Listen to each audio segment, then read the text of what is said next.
At the dawn of the 21st century, mankind makes a startling discovery. From a dev team within the heartland of Croatia, humanity uncovered a game so rad it defined childhoods.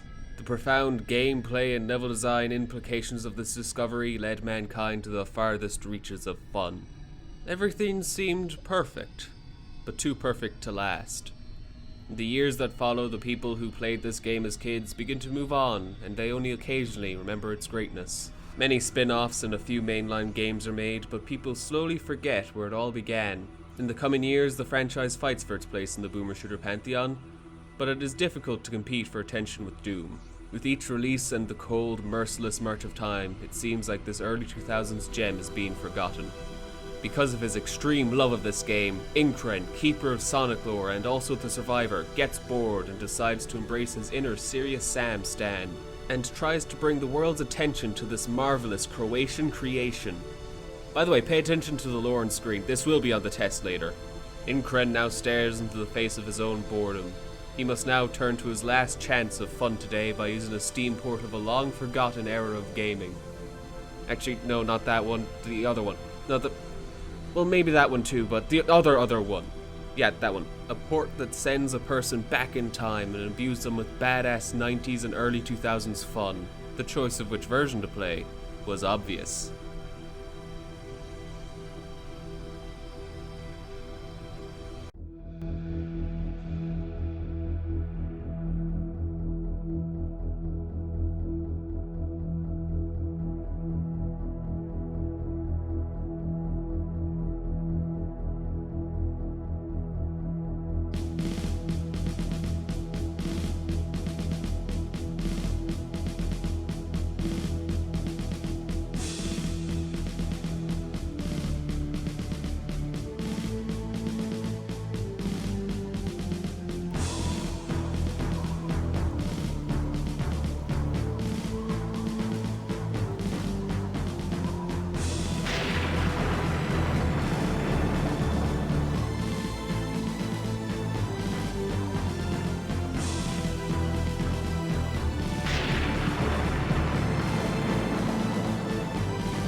Sam arrives in the past as nothing but a t-shirt, some jeans, sneakers, and papier-mâché weapons that hit as hard as alcohol-free beer. This quickly escalates though as you wander out into the middle of the desert and get jumped by some of the strongest enemies in the game, so good luck killing them with a knife. But you can find a secret rocket launcher that, keeping with the weird alcohol metaphors I've chosen for some reason, hits as hard as whiskey, and so you are rewarded for your game knowledge and get a good reward with a temporary boost in health. This shows one of the common game design values of having exploration meet adversity so that players can overcome said adversity with skill and good choices made earlier.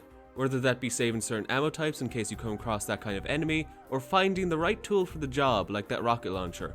By the way, that rocket launcher opens up a lot of doors for you, quite literally. I bring this up before anything else because it shows the developers made this game with so much love and attention, which is kinda narcissistic because they put themselves into the first level, but it balances out as they allowed you to kill them with the greatest death animation and cry in gaming.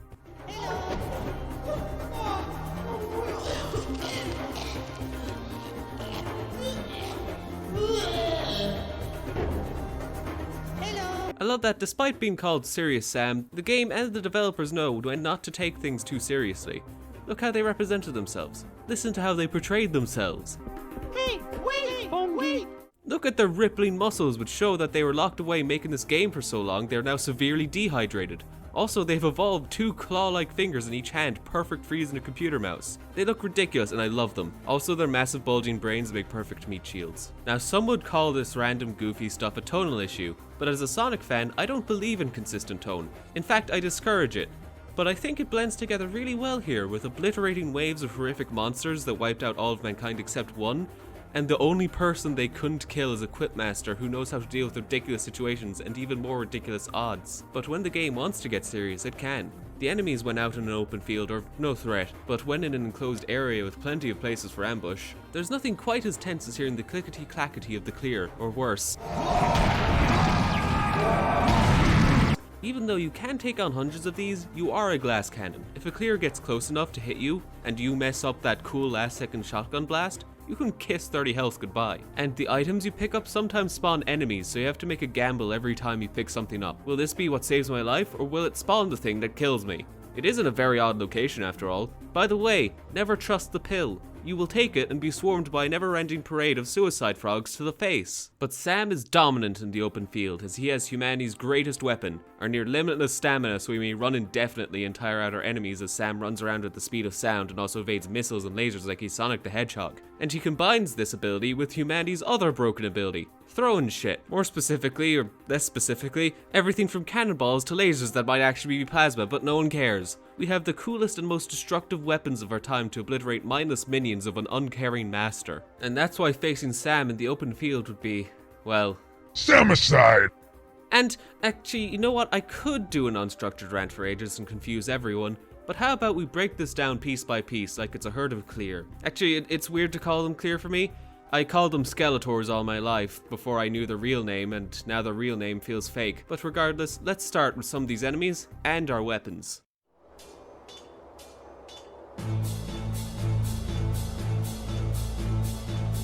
This game isn't exactly about shooting accurately. If you point anywhere on the screen, you'll hit something. The real aim of the game is crowd control, which is why you must strafe around everything until a nice ball of frogs form that you can kill all at once and pick off the stragglers with a Tommy gun. Which doesn't matter too much in this room because there is a constant flow of frogs all around me. And this room is terrible in general, which is admittedly a pretty bad mark in the game, but in return, it lets me do this.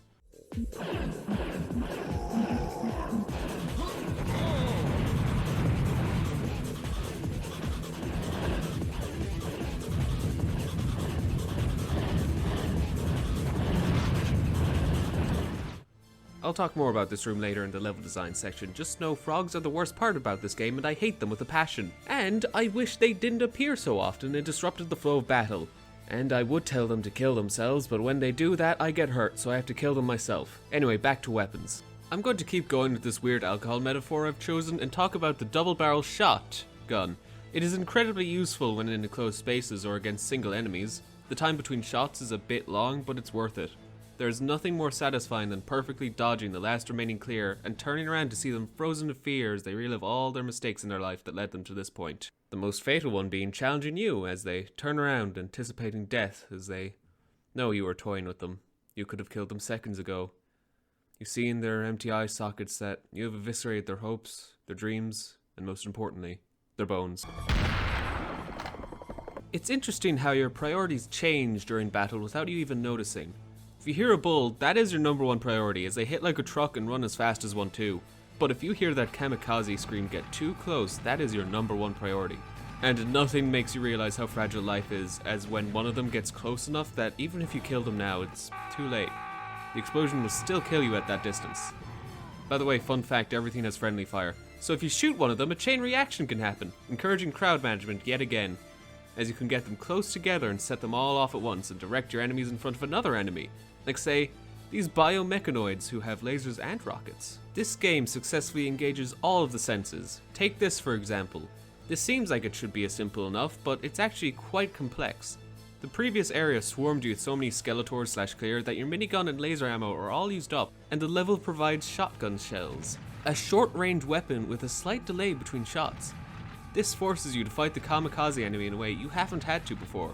You have to let them get close before shooting them, otherwise you won't hit them with enough damage. You have to take note of each of their yells and keep track of who is closest and should therefore be prioritized. This tests both your listening skills and spatial awareness as you keep track of the ones you've already seen but are too far away to shoot yet, making this a rhythm game as well.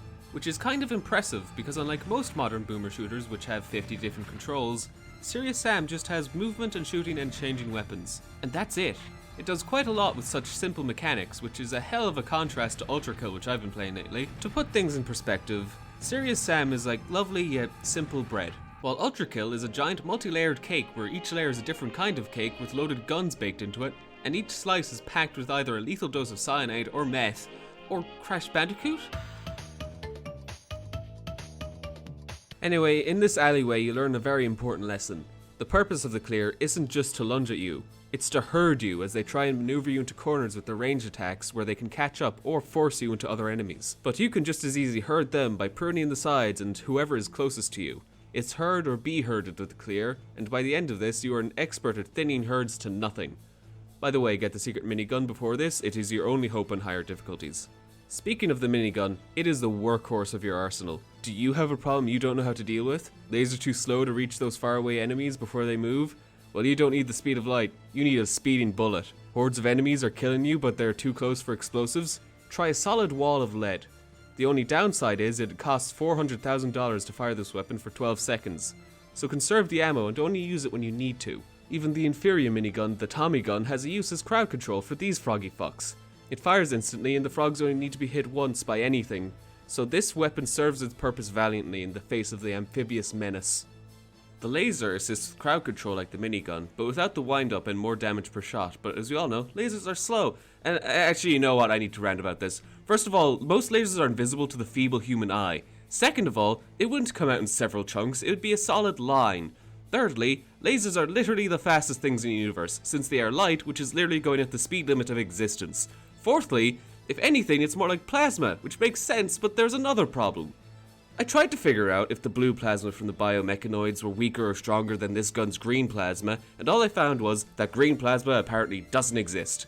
Although, to be fair, I got mixed answers. Some people had no examples but said it should exist in theory. But if it is a laser, the blue one is probably stronger given the energy of different light wavelengths.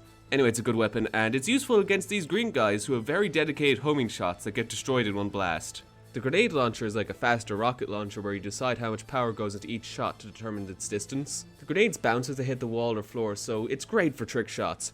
Also, it's useful against clusters of enemies and the annoying minigun scorpions who could snipe you from across the map, and I swear they are aimbotting. Thankfully, they are usually close enough to trick shots, so I get my revenge by styling on them. While the Doomslayer has the super high-tech big fucking gun, which can fire orbs of pure destruction, Sam has an equally cool yet more primitive super weapon at his disposal. If the rocket launcher was whiskey, this is absinthe. Actually no, this is 100% pure ethanol. They put a fucking cannon in his hands. And they load it with uranium which explodes, and he is so cool he just ignores the potential radiation sickness and cancer as it tears through multiple enemies at once. All of these weapons and enemies mix together to form the perfect cocktail of gameplay, but the best cocktails are often complemented by where you have them, and level design and gameplay are no different.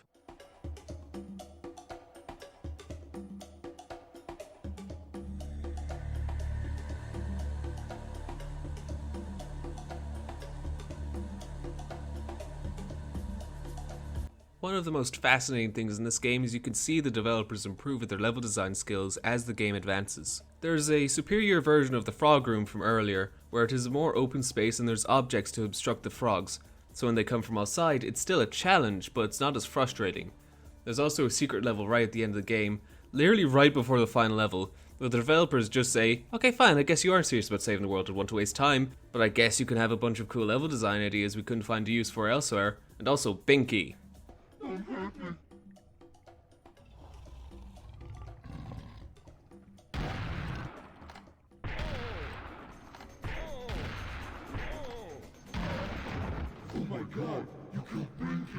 They have a secret pyramid area where scorpions do a literal pincer maneuver and then bulls run down the pyramid at you. And when it's all over, the devs come out in a little cart and tell you not to ruin their secret by pressing a button, and if you rightfully ignore them, the pyramid explodes and is revealed to be a bunch of Serious Sam crates. I like to think this is their plan if Serious Sam became an ET on the Atari situation.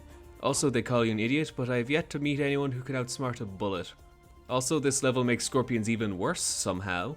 I also see how in the first few levels they use the generic headless human soldier enemies quite a bit. Their moves are predictable and easy to dodge, but they get bonus points for having their heads replaced by buzzsaws. But the devs realized, while yes it was satisfying to kill a lot of these guys, it was even better to kill large swathes of bigger and badder and more interesting aliens who provide more of a challenge and also differentiate the game more from Doom and other boomer shooters which used humanoid enemies more often and had fewer enemies per level. There are two kinds of levels in this game. The inside levels, which take place in enclosed areas like the sewers or a crypt, and they require great spatial awareness and holding a double-barreled shotgun as you go around every corner, with some fun traps or an ambush to keep you on your toes and wake you up for the sudden removal of 30 health and 30 years of your life.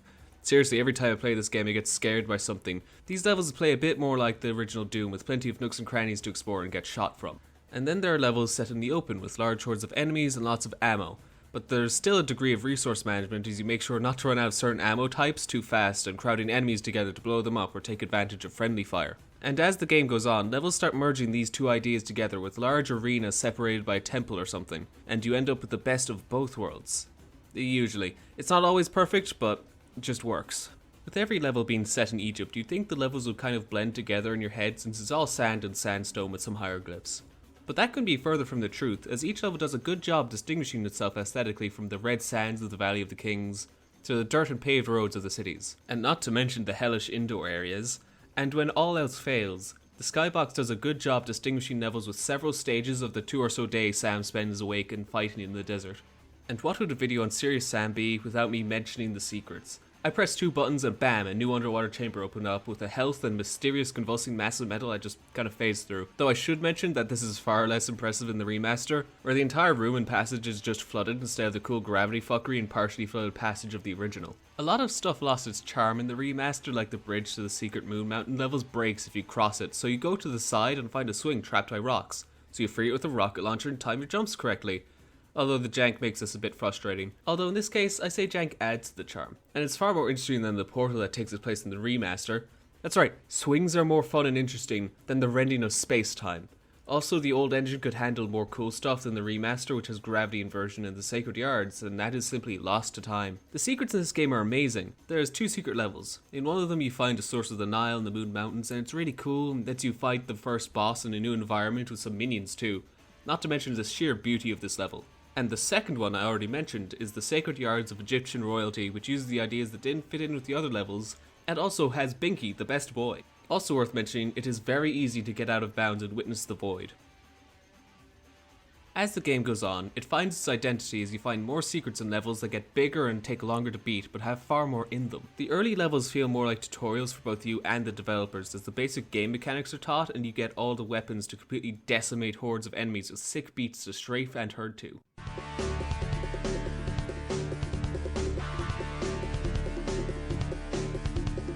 It's spectacular what they accomplished with so little. You can tell they used some kind of basic Music Maker starter pack or something for this, and yet it still goes so hard. Dunes was so good that they remixed it for the final fight in Serious Sam 3. The music of this game really helps make it feel complete and captures the vibe of ancient Egypt and futuristic technology combined at last. Although some tracks feel incomplete without the cannonballs being fired to the beat, like if the opening of Doom 2016 didn't have the shotgun being cocked. Alright, I am exaggerating a little. A lot of the levels have forgettable music, but the ones that stand out to me are Dunes, Sacred Yard, Hatshepsut, Karnak is a vibe, Alley of the Sphinxes, the sewer attack music sounds like a quiz show, Suburbs, Valley of the Kings, and everything in the final level. Anyway, the music usually matches the vibe pretty well, and I currently can't think of one track that doesn't fit the level it's in. I say usually matches because I'm definitely forgetting something, and someone in the comments is having a field day writing a Mozart-esque diss track for my lack of musical knowledge, which has been stretched further than some textures, and this segment has gone on longer than I can justify, so please discuss the bopping soundtrack in the comments because I am unable to describe it more than very good. Actually wait, leitmotif is a word I know, and that might become relevant if I continue making videos on this series, so stick around for that. So anyway, I can't ignore it anymore, time for lore!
time for the quiz. In what year is humanity attacked by Mental's forces?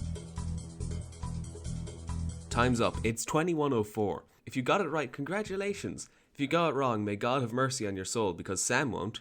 So as you've seen from the text crawl at the beginning, we are in ancient Egypt, or ancient by human standards as it was built on top of an actually ancient alien civilization. And now we get cool Egyptian alien stuff that can summon spaceships from behind Jupiter.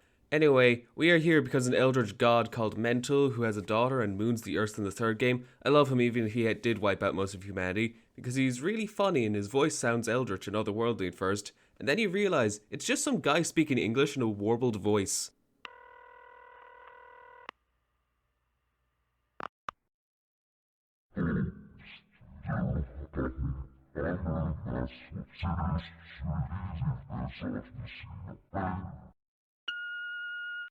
Anyway, he wakes up every few eons to clear out the universe like the Reapers from Mass Effect, but without the terrible ending. Mainly because we will never get an ending, as the next game is yet another prequel where Sam goes to high school and learns the anatomy of a frog that dissects itself. And all of this would be nowhere near as bizarre as Serious Sam 2. Anyway, Sam has got to kill Mental before he does any of that, but as Albert Einstein once said, time is irrelevant and Mental knows Sam is after him. So he sends his minion to the past to stop Sam. Or maybe future him tells past him about it, and this is past Mental fighting you. Anyway, guns and ammo from the future here as well, along with armor and drugs. And for the love of God, stop taking all those unlabeled pills, Sam. It's not good for your health. See? Bad for your health. By the way, if you're wondering where the Egyptians are, they were locked away, forced to make this game for about 3,380 years. Sam is quite the character. He doesn't speak often except when jumping. But when he does speak, he sometimes has good quips and is really fun to listen to. Back to the level I said was a rhythm game in disguise. After the kamikazes, Sam deals with a bunch of women and says, "That's right, it's all in the wrist." And then you fight a bunch of bulls and he says, "Now that's a lot of bull." Okay, don't act like your childhood games had better writing. Unless one of those games was Mario & Luigi Bowser's Inside Story, the greatest game ever made, which naturally has the best writing in video games. But then after a lot of bull happens, Sam becomes the most American man according to Croatia. Yeah! The enemies he kills now become the sands he walk upon in Serious Sam 3 as he paves the way for his past/future self with absolute carnage. He doesn't wear power armor or anything like the Doomslayer, he's just in a t-shirt and jeans with basic sneakers. He doesn't need any fancy power armor to take on the world. He wields a minigun with one hand. This is someone to be feared. Even Mental, an ancient eldritch godlike being, fears the supposedly average American male. So yeah, he is just a Hollywood action hero from the 80s or 90s, and I love that unashamed cheesiness. Anyway, let's talk about how Sam's character evolves psychologically. You see, Neuralink was successful in this universe, and Sam was the strongest monkey, as he has a computer chip lodged in his brain called Natriska, who gives him battle data and the UI. But I think this had consequences. He is the most sane in 3 and 4. Then he loses his mind a little in first and second encounter as the insanity picks up a little, and then in 2 he goes fully insane.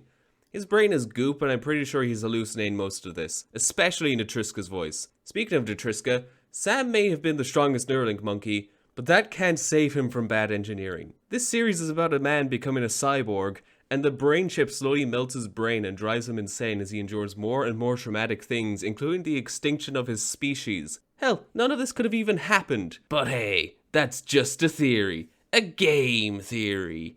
Get this man a therapist and a neurosurgeon. No one's brain should be directly linked to Twitter. Anyway, I don't know where to put this in the video, but Sam experiences zero recoil from the cannon. It doesn't slow him down for a second, and this is used to kill something that can take on future tech battleships. So the cannon is stronger than all modern battleships, and fires uranium rounds. Uranium, a notoriously heavy element encased in lead, another notoriously heavy element. So just how jacked is Sam? Well, there's no way to know outside of linking private military documents on the US Navy, and I'm not a War Thunder fan, so that's not happening. Sam is just absurdly strong. He can push against the air molecules to maintain his trajectory while firing in the air. But I should talk about the plot of the game and not just lore. So here's how the game progresses with the actual plot and not just lore. Sam arrives in the past in a temple named after Hatshepsut. a ruler of Egypt who was really interesting. Watch a puppet history video on them. After all, I wouldn't trust Serious Sam to teach you about ancient Egypt because I'm pretty sure slaves built the pyramids and not aliens. Or were they the same thing? Technically yes, because of the definition of alien. Anyway, blitz through that and Sam fights in a canyon and then a tomb while assembling the 4 elements. Go to the Valley of the Kings and fight this large lad.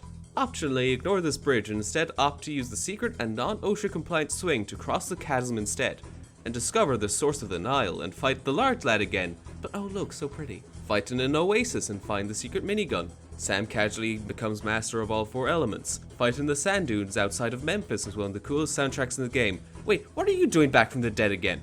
Go to the suburbs, go to the sewers, get back into the suburbs. Which is worse, you decide. Find the sun. Achieve what the US government failed to and find a WMD in the Middle East and enter Thebes with all 4 elements. Deal with the judgment of Anubis and use the sun to summon a spaceship from within our solar system that has been here longer than human civilization. Take this map and then fight in a big cool arena and take a sharp left turn from the end of the game and find all the unused mechanics and unsold copies of the game. And then, it's finally time for the grand finale. The final level says very little before you start. Natriska tells you she heard a few tremors, but that's probably just an earthquake. And good luck. The level starts and it's silent, with just a few crickets and your own footsteps. You leave the building and see a serious ammo pack and armor. You exit this small courtyard and see a large arena with plenty of openings. You enter it and hear the door close behind you. And then, the music hits. You know what's coming, and you are filled with dread and excitement as you anticipate the hard-fought battle ahead. You hear the scuttling of the clear and they pour out from the top. Nothing you haven't faced before as you herd them until none are left. But that can't be it and you know it. More and more pour out and you must battle through countless Skeletors. If you aren't careful they will surround and overwhelm you. As their numbers mount and your minigun ammo runs thin, you resort to riskier but tried and true tactics. Or, alternatively, a more explosive option. But then, more ammo and health spawns in the center of the arena and you fight your way to it, getting the remaining ammo you need to finish the fight. The clear are gone. You beat them. Then, you hear it.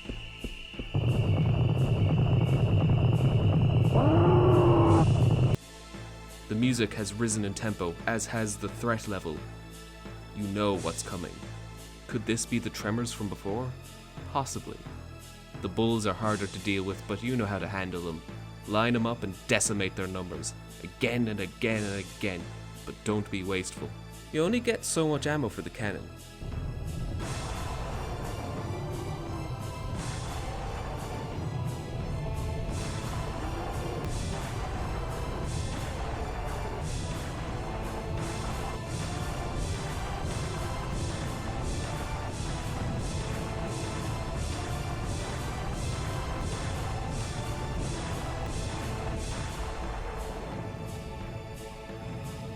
You think you are safe. But then they start circling you. You've never seen them do it before, but then they start coming towards you as you're trapped in the middle. Your skills are tested as the bull tornado of horns and lead makes you fight for your life.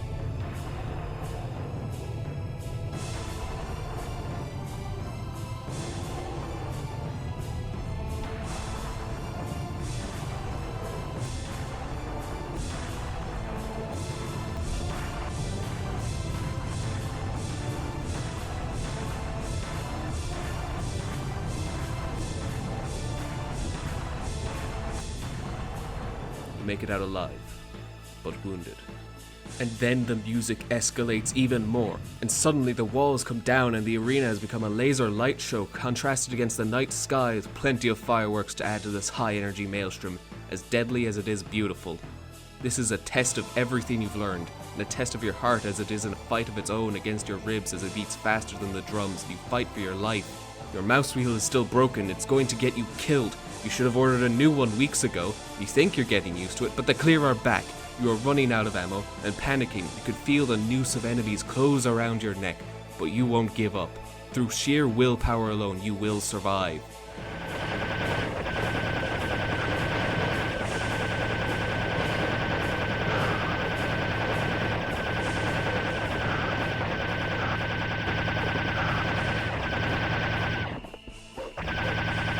Suddenly, silence, as the big stone doors open. You have passed the test, and you're seemingly free to go.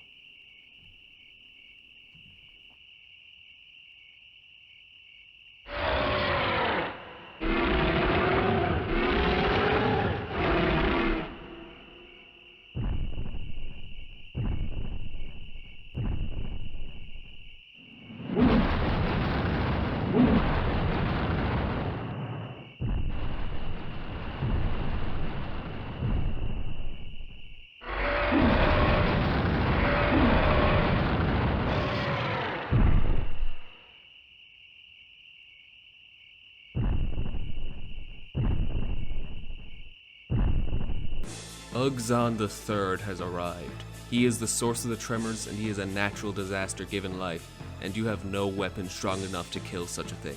He chases you across the desert with bulls and mechs coming against you, trying to push you towards him. Knowing that is a death sentence, you have no choice but to charge towards them, cannon in hand and fear cast aside, as you carve your path to the pyramid through the endless tides of enemies before you. The ship is almost here, and you're at the foot of the pyramid. But the door is closed and more enemies are coming for you. At least it can't get any worse. But of course, this big guy has guns of his own. You fight wave after wave, waiting for the ship to arrive overhead to complete this ancient Egyptian ritual, when finally, you hear that glorious sound. You enter the pyramid.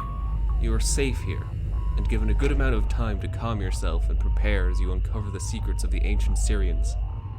As the pyramid opens up for access to the ship, and you take the elevator, gaining a breather before the climax.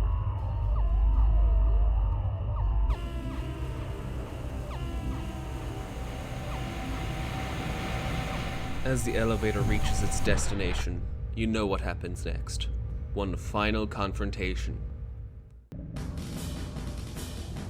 I thought I saw the last of you.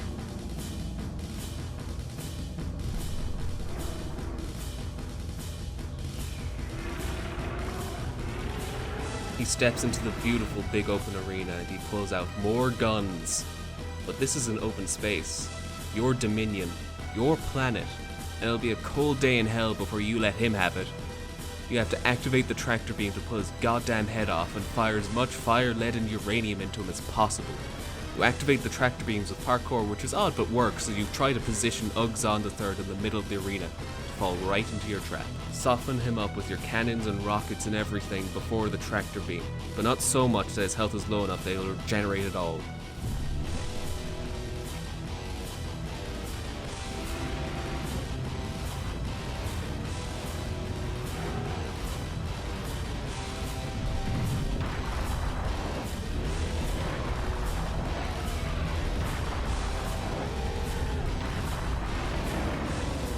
With some serious effort, the giant falls to your hands, and Sam makes the greatest possible whip. It ain't the size that matters, it's how you use it. Sam dives into the beam and onto the ship. His journey through Egypt is over, and so is yours. In my humble opinion, that was one of the greatest final levels in video game history. It's one of the best final bosses of video game history. If you're a fan of the channel, you probably know what number 1 is. By the way, subscribe. Do it, you coward. 500 more subs and I can monetize this thing.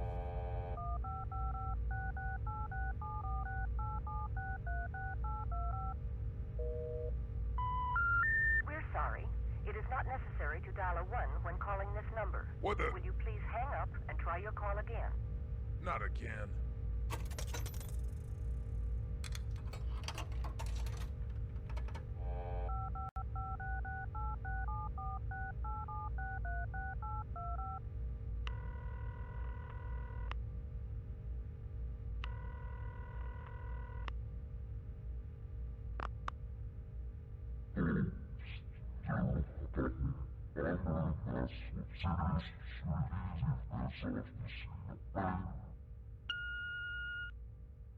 Yeah, this is Serious Sam calling for Mental. I guess you're not home right now. I have a special delivery package for you. I'll be there soon to give it to you in person. I'm on my way over right now. Thanks, bye. It's time for bed, kids. Cartoons are over.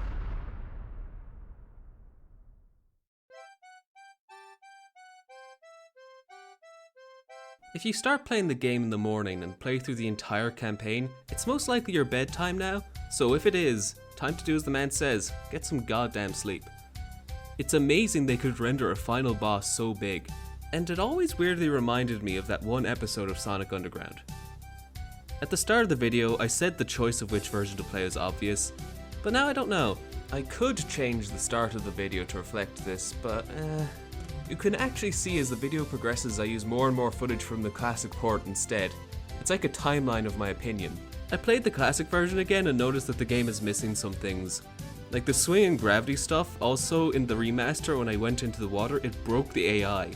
I mainly played the remaster because I thought it would look better for the video, and for the most part that's true, but if you ask me, the classic version still looks pretty damn good. And it is very charming despite the inevitable and crushing march of time, because time travel solves that issue. So good job, Crow Team. Croatia may have stolen the coastline, but it has also stolen my heart.